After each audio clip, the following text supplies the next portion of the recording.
topics and opinions expressed in the following show are solely those of the host and their guests and not those of W4CY Radio, its employees, or affiliates. We make no recommendations or endorsements for radio show programs, services, or products mentioned on air or on our web. No liability, explicit or implied, shall be extended to W4CY Radio or its employees or affiliates.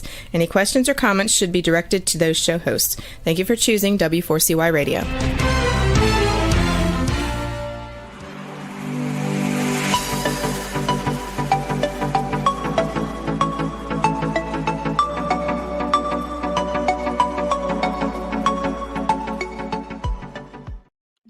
Well, good afternoon. Bill Martinez here. Good to have you with us.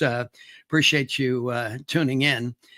This topic, I know for some, is a little bit of a challenge to hear, but we need to confront what's happening in our culture. For decades now, there's been so much misinformation.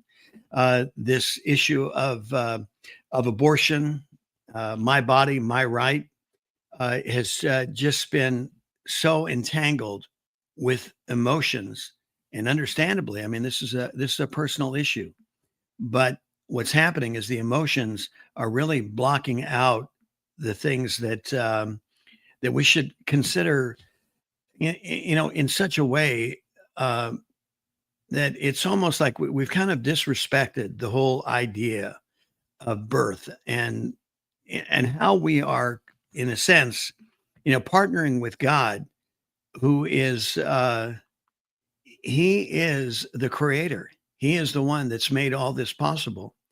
And because of our own convenience and misunderstanding, we've really kind of cheapened, I guess, is the word. And I don't mean to be disrespectful about it, but we've definitely have cheapened our understanding of a reproduction and what it represents, not only in a physical sense, but even more so in a spiritual sense. And it's the spiritual sense that I believe has consequences that sometimes is beyond our understanding and comprehension. And oftentimes that gets blotted out when emotions come in.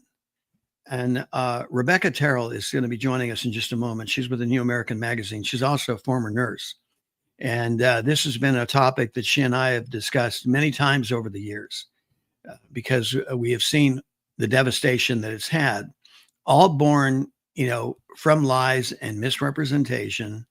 When they sold everybody and the Supreme Court on this issue, those that were driving, this whole dastardly. I say dastardly, and I know that's my comment. Okay, you may have a different, way of saying it, but it really is. You think about where we are right now. I don't know. Been estimated 60, 80 million babies have been aborted. And even then, those numbers are so rough, and we're not even having a true number on chemical abortions that have been taking place in the last decade, because they just really don't want us to know the truth, the whole truth, because they know that if everybody really realized the depth of where we are, and I say the depth in our own humanity of where we are in all this, we have an idea. And it's that idea that really, created this organic movement to reverse Roe v. Wade and to move it back to the states.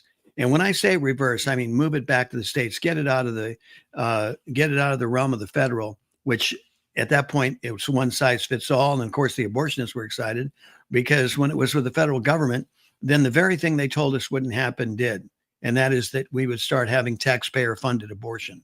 And if that's not enough, I mean, we're all over the world paying for abortions. What is all that about? Anyway, Rebecca Terrell is with us right now. Rebecca, thank you for joining us. How you been? I've been well. It's great to see you, Bill. Thanks for having me. Well, this is such a sensitive topic. And as you and I have talked about before, and with all due respect, I'm a male figure. Certainly you're a woman. And some people would say, well, Bill, what do you're just a guy, it doesn't matter to you. But it's mattered to me for a long time. And, as you and I talked about before, I really felt like, in the Bible, it talks about the cry of Rachel when the babies were murdered, when Herod, put his edict out in hopes of killing Jesus, right? And you heard of this cry. And I thought, when I was reading that many years ago, I thought, well, at some point, there's going to be a male cry version of Rachel, where the fathers of these children realized, oh my God, I killed my child. And they bought into the lie just like women did, that, oh, it was meaningless. It wasn't that matter of fact. But we came to that conclusion on our own thinking, not even considering what God has to say about this, right? Absolutely. It is a lie that we have been sold repeatedly, and it's even worse now because of social media. I mean, we're all just addicted to our screens, so it's constantly fed to us. But, anytime we have a conversation like this, I like to start out by acknowledging that there are a lot of people in your own audience who are going to be listening to this show and who have had the horrible misfortune of being conned by that lie. And they have had to survive a horrible procedure, going through an abortion, and they regret it now. Right. And I do want to emphasize, as we're talking about this is not in any way intended to damn anyone who has fallen into that lie. That there are, in fact, you invoked Rachel's crying out. There's a group called Rachel's Vineyard. That's one of many organizations founded to help women who have been through abortions and regret it, and help them to find that healing that is there and the forgiveness that is there. So it's very important to start any conversation about abortion by making that disclaimer and saying, look, we're with you. We're on your side. We oppose abortion because we're for you, not against you. Right. And as you say, many women who have found Rachel's Vineyard or other resources to get some experience some healing on this. And this is what ignited this groundswell and this organic movement that put so much pressure on the Supreme Court to finally get them to deal with this, because they knew almost from day one, Rebecca, as you recall, from all the notations and everything, and even the record, that they had their doubts. And then, of course, with technology and I guess just really understanding that, women were not necessarily in back alleys with coat hangers giving themselves abortions. They were not. They absolutely were not. I have a very personal story that relays what a lie it is that before Roe v. Wade, abortions were only very, very unsafe. All abortions are unsafe. And let's specify what we're talking about here. We're talking about elective abortion. We're not talking about the umbrella term in the medical world. And abortion can mean, a miscarriage is known as a spontaneous abortion, a stillbirth. Anytime a child does not survive pregnancy or birth, it's known as an abortion. It's very much an umbrella term. What you and I are talking about today is exclusively elective abortion. This is not health care. This is pregnancy is not a disease, and an unborn baby is not a disease or a cancer.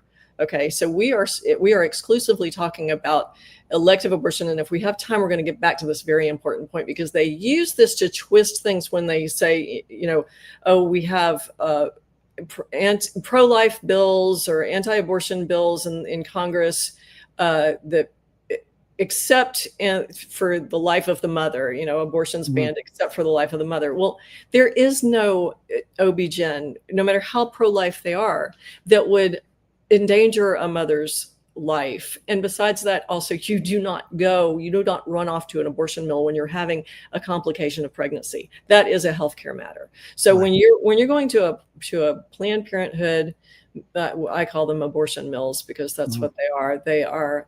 They are gathering. You don't realize that when you go there, you are being used. Your baby's organs are being harvested. The stem cells are being harvested. These people are making a lot of money, not just on the charges that they charge to the woman who's getting the procedure, but they are selling these parts. It's against the law. It doesn't matter. It goes on. We know it. We have. Well, look what happened. David DeLayden caught them, got them on video. Right. I think his legal fees have now exceeded over $250,000. Right. And ironically enough, he's the only one that goes to jail. The people from Planned Parenthood who admitted on film that they were selling baby parts so that somebody could get a Ferrari or whatever, I think the comment was, which is absurd. They're scot-free. And think about the implications of this in human trafficking as well. Oh my gosh, yeah. abortions are now you can obtain chemical abortion pills courtesy of the FDA without even an in-person visit with your doctor, with your healthcare provider. So there's no screening for any type of abuse, for any type of human trafficking, sex trafficking. So all of these this is like an open season for sex traffickers. They can obtain chemical abortion pills through the mail and keep their system running without a hiccup. Exactly. No one taking the part of these young girls and women who are being exploited in these ways. So no matter how you feel about, and we're going to get into the topic of, when does life begin and all that, which is it's absolutely ridiculous that that's even a question anymore. But, no matter what you think about when life begins, do you not at least have compassion on these poor girls and women who are being trafficked? And we know they are being trafficked not just in the hundreds and thousands, but in the hundreds and thousands and millions. Kaylin Georgescu a couple of years ago reported that 8 million children go missing worldwide each year. That's an incredible 8 million. That's Wow. That's an insane number. Right. That is absolutely. And they said during the Biden years there were 300,000 young girls that were lost, and then that number became 450, now 500,000. God only knows. I mean, in typical government accounting, I guess it's just a guess.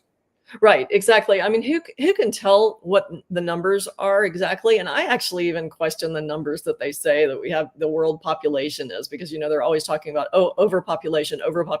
Right. How is that possible when so many countries now across the world are not even meeting their replacement rate Yes. for births? And that has been the case with the United States of America for years now. We are handing over our culture because we are not procreating. God said, be fruitful and multiply. And there's a reason he said that. It's to protect your culture. And when I say our culture, I am specifically referring to Christendom. Right. We are handing Western civilization, Rebecca. Yes. I mean, that's really the heartbeat of America, and it's what has saved the world up to this point. Absolutely. Absolutely. And, we also have to think too, I mean, I know a lot of people talk about all of these things that are the transhumanism. And I mean, the journal Nature in 2005 published a work. It was a seminal work on something called parabiosis. And they were using rats and rodents at the time, mice, where they would interlink the blood systems of an older animal with a younger animal, and it would rejuvenate the older animal. And that is what has become, I mean, there are businesses now set up so humans can do this. The FDA had to shut one down a few years ago because it was just so blatant what was happening. But, and we have big names like Peter Thiel. There was a big Vanity Fair spread about him not too long ago, a recent Vanity Fair, and him talking about how he consumes young blood every day to rejuvenate. Right. This is their fountain of youth. So, I mean, I know that this sounds outlandish and sci-fi, but they're doing this. And where are they getting? I don't know if you've ever seen the segment of the Ellen DeGeneres show when Sandra Bullock was on there. You can look it up. You can find it pretty easily on YouTube. And she talks about her skincare regimen, and Ellen goads her into admitting that what she does for her skincare regimen, she goes to a specialist and gets microneedling that injects stem cells from Korean babies. Wow. And for reals. This is for reals. This is not, I'm not making this up. This is, right.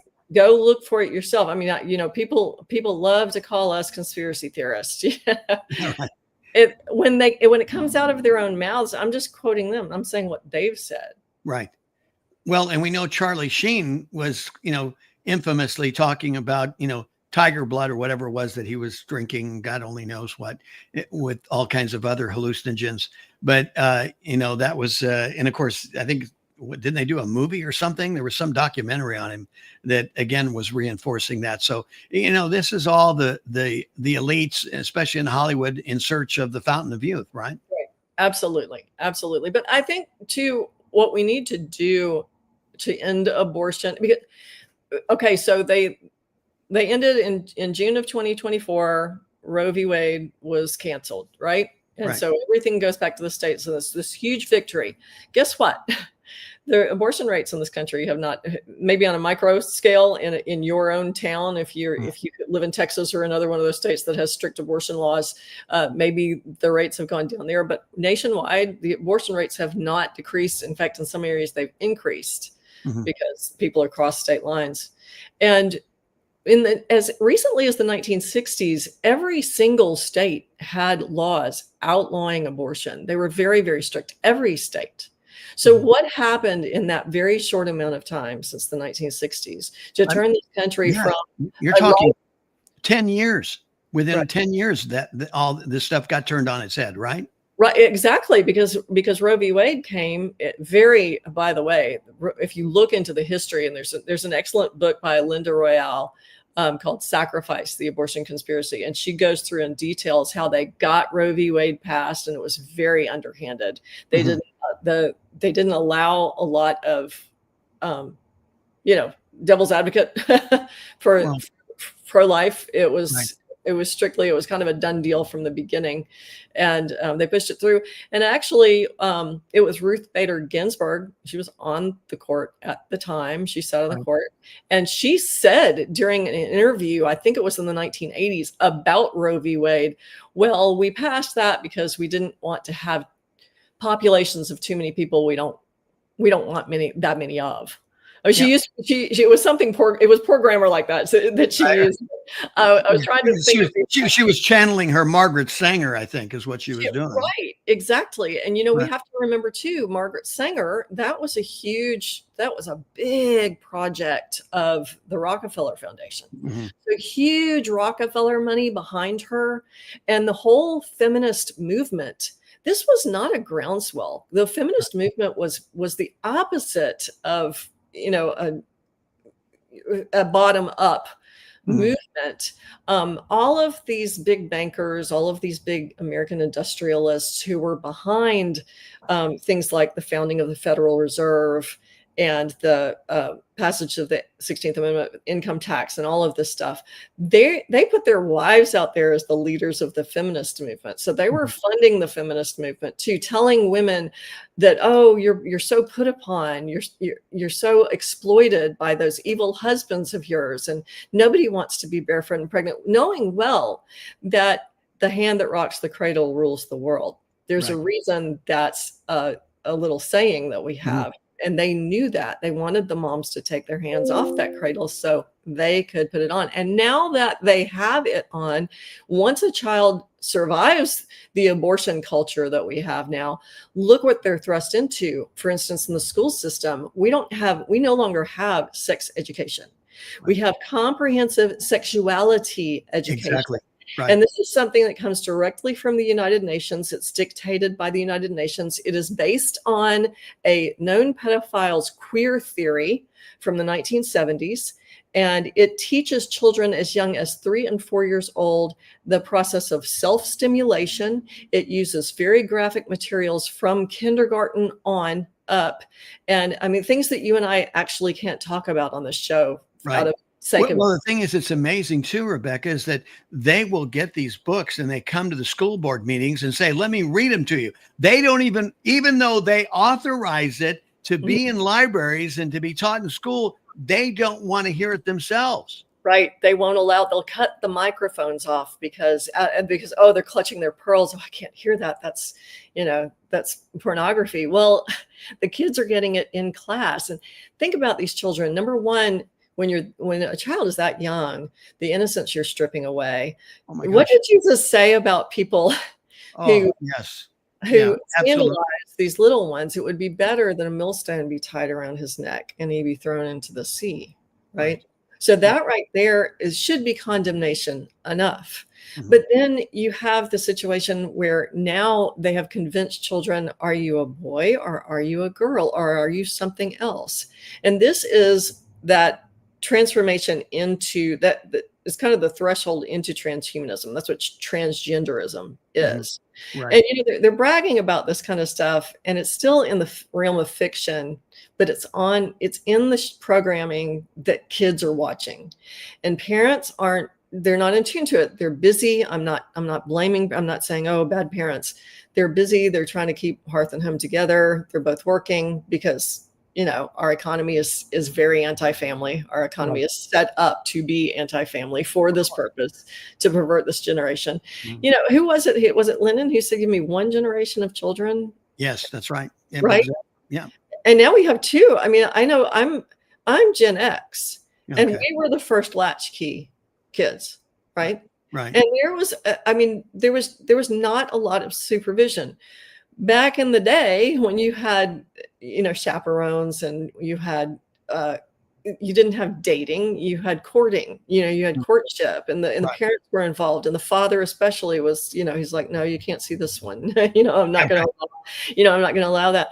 That was not done. Again, that is painted out as being, oh, they're keeping you from your independence and from being you. No, they're preserving your reputation, your dignity, your honor, your purity. They're preserving the rest of you. This is a time in your life that's going to make the difference for the rest of your life. Right. And coming back to the abortion, I think this is so heinous that everybody's now familiar with the University of North Carolina, Chapel Hill, right? Mhm. That's a name that's very synonymous with the Wuhan Institute of Virology and with all of the Peter Daszak and Anthony Fauci and all this. Well, believe it or not, there is a population control arm at the University of North Carolina, Chapel Hill, and they manufacture a product they call, I don't know how they pronounce it, it's IPAS, is the way it's spelled. And it is a manual suction device, a manual vacuum aspirator for self-induced abortion. Oh my God. And they take the UN contracts with the University of North Carolina, Chapel Hill, and takes these instruments into countries like Brazil and, historically Catholic countries where abortion is still against the law, and they distribute these to women. Now, these are young girls and women who are using these things, not realizing, hey, you could kill yourself with these. Exactly. Right. You could do damage to your uterus that will prevent you from ever having children again. You also have to think about all the UN programs, the tetanus vaccine programs that they've had in the past, where they've only targeted women of childbearing age. And then the doctors start looking into it. Turns out they had contraceptive products in those tetanus vaccines. And now all of those countries where those tetanus campaigns were waged, now they're suffering from this not being able to have their replacement birth rate met, just like we are, right? Just like in the United States of America, except well, it makes you wonder, in the United States, did we get some sort of, vaccine I don't think so. violation or something, or you just think it's more just a psychological deal where they did this campaign, which was driven, as you say, you got to go back to the beginning, and it was driven by eugenicists, people that felt like, well, I mean, I remember the days when they'd say, well, the population is 2 billion. It's unsustainable. We got it. And so you get people like Bill Gates and others, Margaret Sanger, of course, just saying, the world cannot handle this many people. Well, we're now at 8 billion, Rebecca. Their heads are exploding. Right. Exactly. And you have to remember too, that now that the FDA, I had mentioned that earlier, that the FDA has made the chemical abortion drugs available on demand without even an in-person visit. Sometimes a telehealth visit is required. What's a telehealth visit? Yeah, exactly. Talking about, are we going to go to schools and then you see them in the vending machine next to an apple and an orange drink or something? Right, exactly. And another shameful statistic that is absolutely true, you can look it up, is that the United States of America, of all the developed world, has one of the highest rates of maternal mortality. Now you have to wonder, okay, why is that? Could that have to do with abortifacient drugs? Because we have to remember too, there is no form of birth control that does not have abortifacient qualities. Now, what does that mean? That means all birth control causes abortion. You might be conceiving all the time when you're taking chemical birth control or using an IUD. You might be conceiving all the time and then expelling that unborn baby Right. in the next, menstrual cycle, and you don't know it. Right. So, when you were talking at the introduction to the show, you were talking about the statistics of how many babies have died. We have no idea. Yeah. Because now let's talk about, because I had brought that up earlier, let's talk about, when does life begin? Yes. Medical science has answered this question. We already know the answer to this question. Yeah, and it's important because this is where it all we got to start at the beginning, right? And I think, as in watching some of these videos with Charlie Kirk, having these conversations with these young girls, and this is what prompted this. And I said, I got to talk to Rebecca. We got to address this issue because these young girls, I'm thinking, Rebecca, us parents, what are we thinking? We're sending our child, especially our daughters and guys, especially, these are our pride and joy. We send our daughters to a university to what? To hook up with God only knows what, how many times? Right. And for what, too? I mean, most degrees at a university is just, it's an expense. It's not an investment.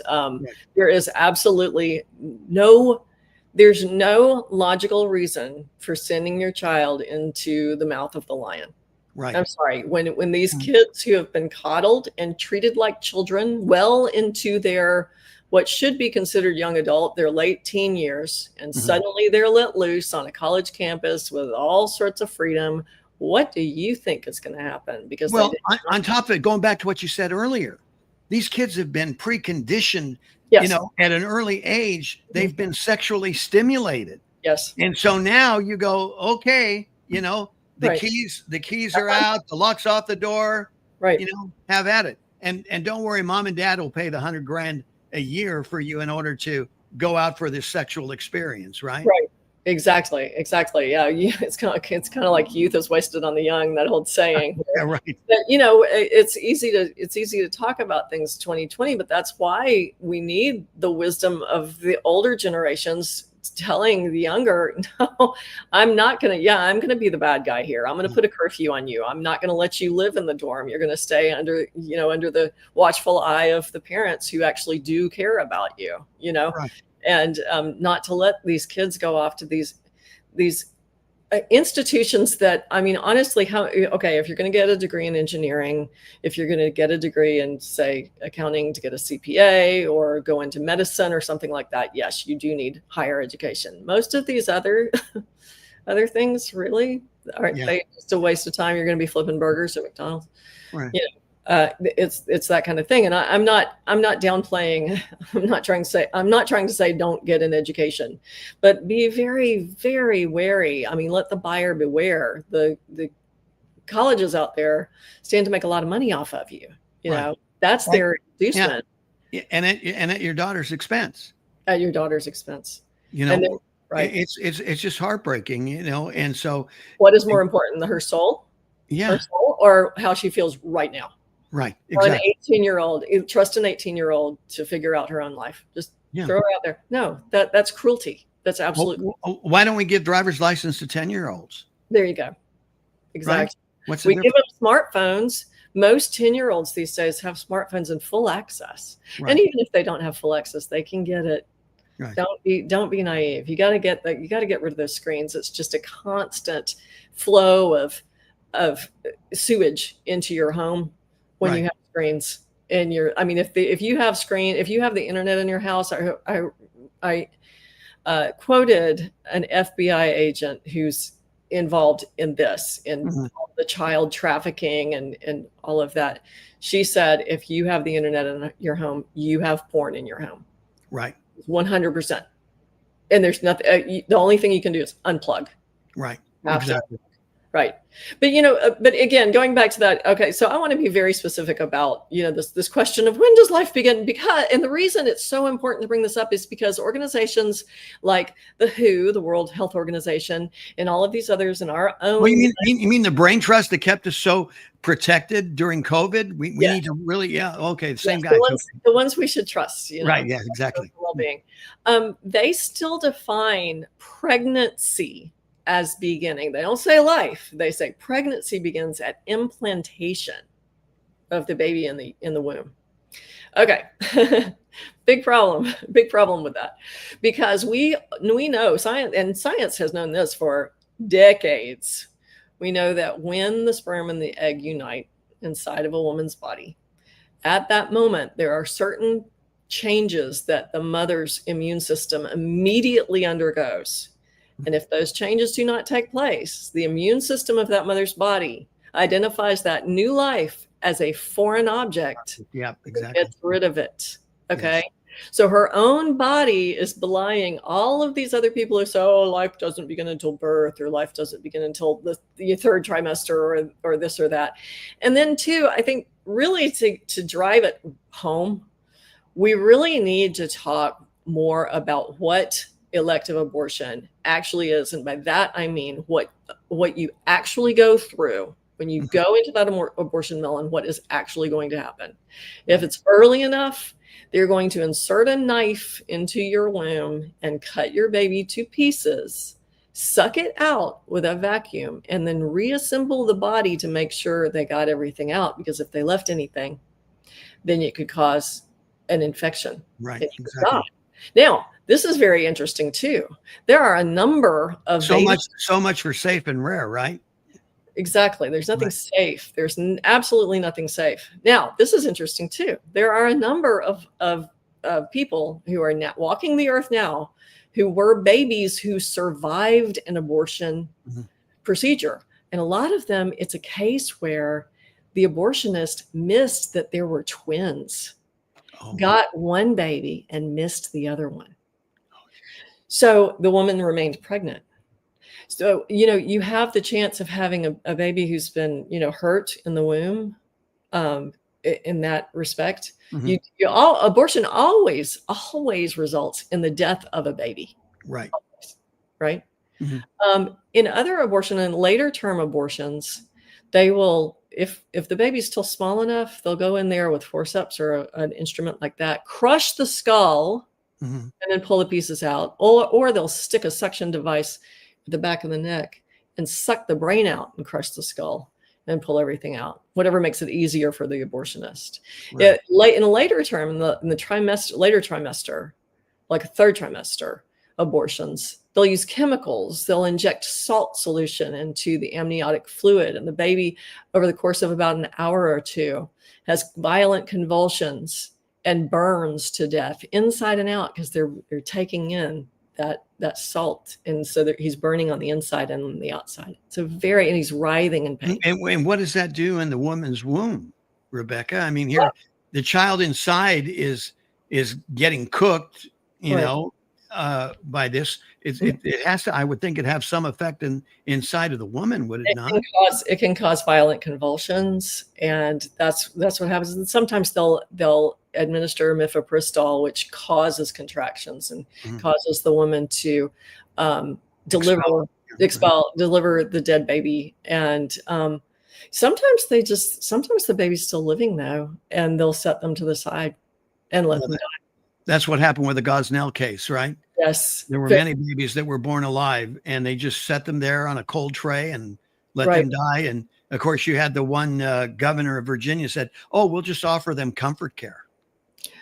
You just killed them. You're their torturer, and now you say, "Oh, let me comfort you while you die." Like somehow that's humane after you've done this heinous act on this child. Right. Everybody who talks about abortion needs to watch the video. There are a number of videos available on the American Life League website. It's ALL.org. And you can go in there. They have a wonderful library of files.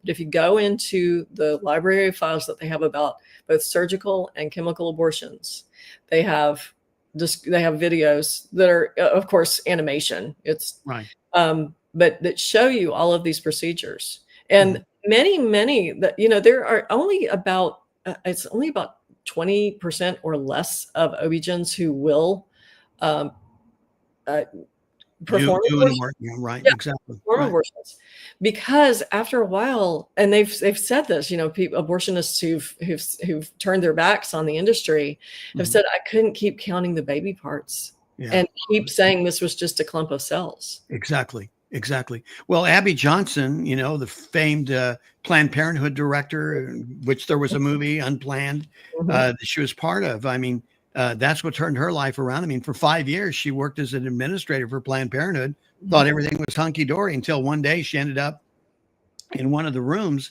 in the operating rooms, and saw for herself what happened. Never again. Never again. She watched the ultrasound, and she watched that baby fighting for his life. Right. It was a baby he was fighting against. He was trying to move away from the instruments of torture and death. But babies don't feel any pain, Rebecca, they tell us, right? Right. Well, and medical science knows that that's not true either, because what's the first system that has to develop before the others can? That's Right. the neurological system, right? That's Right. the brain. Well, let's go through the process. We started saying, okay, in the beginning, okay, this is when, because when that child is conceived, I mean, you have DNA developed, you have all this programming that goes into the embryo as it's as it's impregnated, and all this information that God has designed is in is in now the mother's womb. Right. And once it attaches itself to the uterus, then it's the capsule is landed, so to speak, right? Exactly. And we were talking the other day, you mentioned that we have a video now of that spark that happens when the egg and the sperm unite. Right. And there's a flash of light. And that's actually the formation of this protective protein coating. I'm using that term loosely because that makes sound weird, but that's basically what it is. That's part of the shutdown of the mother's immune system. And when I say shutdown of the mother's immune system, it's only in relation to that baby. It's not in relation to other pathogens that might be attacking her. So don't feel that pregnancies, all of a sudden, all her protective devices are shut down. No, it's only to protect the child. Exactly. That's right. But I'll tell you what, too, this is another consideration that women don't think of, and I couldn't believe this statistic, but I heard this from an expert in the industry, that 1 out of 50 pregnancies result in ectopic pregnancy. And that is where the fetus implants, the embryo implants in an area outside the womb, usually in the fallopian tube, but there are a lot of areas where it can, a mistake can happen. That is always when it is discovered, and it's discovered by ultrasound and other tests, that is always considered a life-threatening condition for the mother. It always has to be taken care of, because if that ruptures, the mother will die. Right. Any pro-life OB-GYN is going to take care of that immediately, not for the purpose of ending the baby's life, but for the purpose of to protect the mother.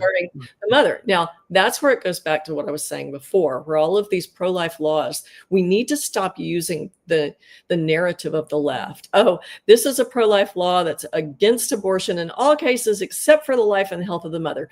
When have you ever known a mother who has an ectopic pregnancy or any other pregnancy complication who runs off to Planned Parenthood to get health care at Planned Parenthood? You don't. My personal story that I mentioned earlier was I'm giving my age away in telling this, but I was born prior to Roe v. Wade. Roe v. Wade was January 1973. So let's just say that this was prior to that.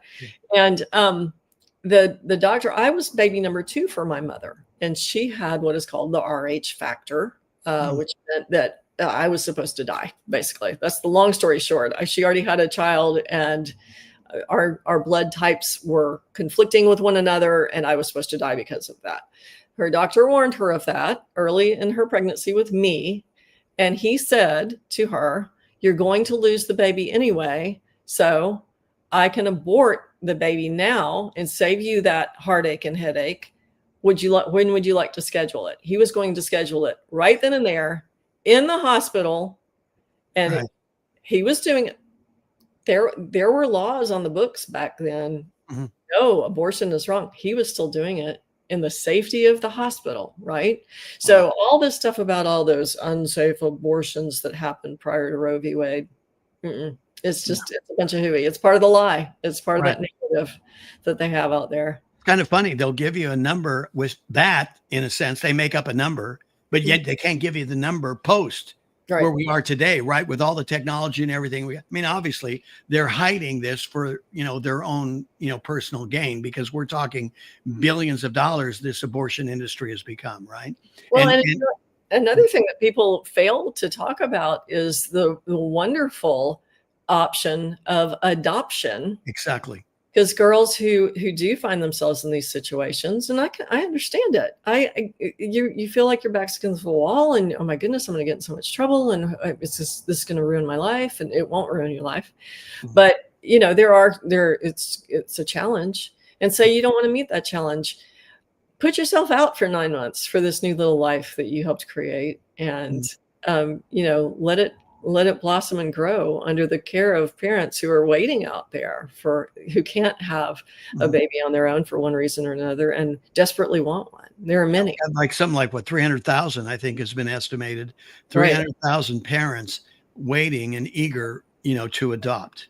Right. And eager to help. I have a friend who pickets at abortion mills, and always, whenever anyone walks into the mill, he yells at them, "I will adopt your baby. I will take care of you throughout the whole pregnancy. I will adopt your baby. I will take care of your baby." He actually 2 times has been taken up on that.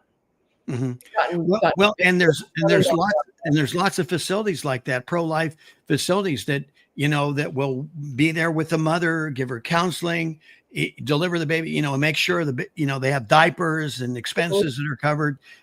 It's amazing that you've had, what's been done. I said amazing in a positive way. Yes. People who are partnering with God, Right. for this little life. Right. You are partnering with God in the creation of this child. Absolutely. I, And I, that's what you're talking about crisis pregnancy centers. yeah, right. And those are all over the place. They're easy to find. Those are the ones that were attacked after Roe v. Wade was Exactly. It's like, why are you attacking them? They're helping women, who want to keep their babies or who want to opt for adoption, but have to carry, obviously have to carry the baby to term. And a lot of the resources there are completely free of charge. It's a wonderful world. And you have to think too, okay, if you think having this baby is going to ruin your life, imagine what your life is going to be like after you take this baby's life, and you have to live with that for the rest of your life. Till the day you die is till the what day you die. And if you have the baby, it's going to be real inconvenient for maybe the next 9 months.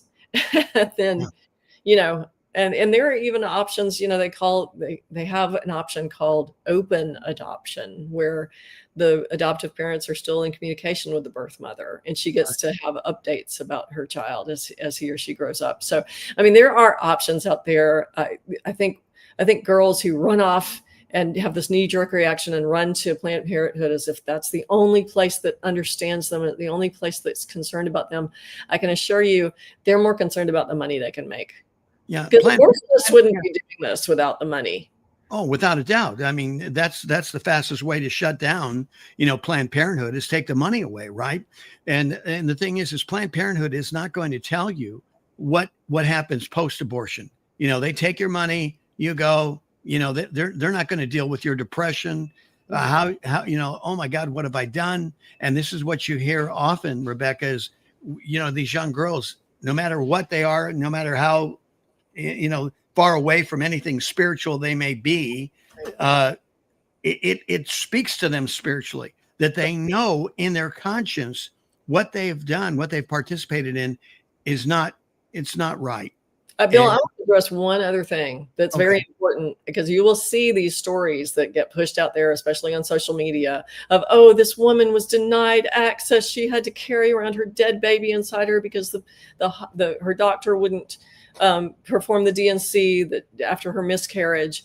Every single one of those stories that I've run across, I can debunk it in less than 2 minutes. They are, and I'm going to say something that sounds very harsh, but those women who tell those stories are lying. And the people who tell the stories about not being able to get certain medications, like for their diabetes or this or that or the other thing, because those drugs have abortifacient potential, those are lies too. The only situation where they might not be lying is if a pharmacist would be crazy enough not to know the laws in his own state and would deny that somehow. But this is the thing: when doctors prescribe medications, they have to put a code on it for insurance or Medicare or Medicaid, whatever. Right. Have a code. This is the reason this medication is being administered. This is for lupus. This is for a UTI. This is for, and a lot of these medicines have warnings on them saying, if you're pregnant, warn your doctor first because you shouldn't be taking this because it has abortifacient potential. But the purpose of that drug is not to induce abortion. So all of these stories, they were the media was especially full of them right after the overturning of Roe v. Wade. Every single one of them, absolute lie. It was done to demonize the pro-life crowd and the pro-life legislation that was passing in certain states. But I'm ashamed to say most of the states in the United States of America right now are pro-death. Yeah, They're exactly. very pro-life. Well, it's a culture. We've been, as we said earlier, the last 2 generations have been conditioned, to be accepting of this. And and the challenge we have is that how do you speak to these young girls who are so disconnected? And I say even the young men who are so disconnected to think that somehow they can approach a college campus like a consumer, like they're going to, order up a cheeseburger and violate some young girl. I think that probably what needs to happen is we need to reach the girls with the message of, look at the threats, the risks associated with abortion, the risks to your health, the risks to your potential to have children in the future, the risks that you stand. For instance, if you try to get the abortion drugs from mail order, which the FDA now allows. Oh, yeah. You don't have an in-person visit. You have no idea if you're that 1 out of 50 pregnancies that's ectopic. The symptoms of a chemical abortion are exactly the same as the symptoms of a ruptured ectopic pregnancy. And if your ectopic pregnancy ruptures, you have minutes to save your life. And that is not an exaggeration. And girls need to be taught you are playing Russian roulette with your own life when you start to fiddle around with all of these abortion drugs and with abortion in general. Even if you go in for a surgical abortion, they're very risky. Chemical abortion, under the best circumstances, your risks of severe adverse effects or even death are 4 times higher than that of surgical abortion. So people think, chemical abortion is so much easier. No, it's horrific, and it's much, much riskier. It's much more life-threatening. Yeah, it's not like taking 2 Tylenols, as some doctors have said, and others. And the thing is, and you and I discussed this before, is that I can't imagine what these young girls see when all of a sudden the baby is expelled out of their bodies and it's in the toilet bowl. Right. And they do. That happens. They'll Planned Parenthood will give them the drugs. They're instructed to go home, lay down. They might have some cramping. No. You have severe cramping. You have severe bleeding. You think you're going to die. You end up delivering a dead baby, or horrifically too, you could deliver a live baby that then dies before your eyes. It happens all the time. And just the horror that these women have to live with. They're in counseling for years thereafter. Yeah. Sometimes it messes up their marriages. It results in broken marriages, broken homes. You got suicide rates that go in. We've got about a minute and a half left here, Rebecca. I think that, I guess if there's anything that I can say to these young girls is that you got to love yourself.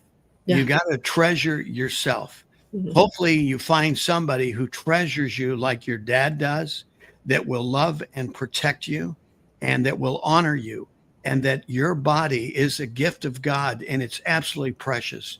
And it is, as I said at the very onset, you have to think of it in terms of that it's sanctified. Your body is holy. And if you can get that through and embrace that over all that you've been told and conditioned by, because that's a big lie. That's the ism. All these isms, we were talking about isms today, communism, socialism, everything. What it is, all those isms are anti-God. Birth is pro-God, pro-life. So who are you going to partner with? Are you going to partner with the anti-God people, or are you going to partner with the pro-life people, the pro-God people? Who cares about you, who has a future and a plan for you, right? I'm going to let you summarize it and wrap it up. Go ahead.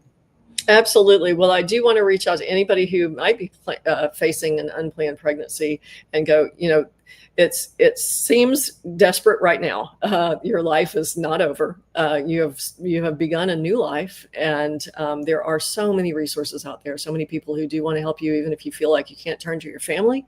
Turn to a crisis pregnancy center. Go to your local National Right to Life or any of the other Right to Life groups. You can contact them online. There are conditions of anonymity. You can not even have to tell your name, and you will find the resources that you need to get you through this, and start this new little life. Who knows if the baby that you're carrying inside of you right now is the next Beethoven, or the doctor who'll cure cancer, or something. You don't want to deprive the world of that beautiful, joyful life. Or that precious one, when you are at the lowest part of your life, will come to you and hug your face. Yep. Absolutely. Amen. Priceless, right? Yes, absolutely. Well, Rebecca Terrell, thank you as always. You're so awesome. God bless you. Rebecca Terrell is a former nurse. She's with the New American magazine, and the website if they want to check it out at the New American, you want to go ahead and give them that? Sure, that's thenewamerican.com. Well, Rebecca, thank you so much for being with us. Appreciate it. God bless. Thank you, and Bill. Thank you, ladies and gentlemen, for being with us and sharing a part of your day. For more info on the show, BillMartinezLive.com. May God bless you and keep you. May he make his face shine upon you. May he be gracious unto you and give you peace. God bless.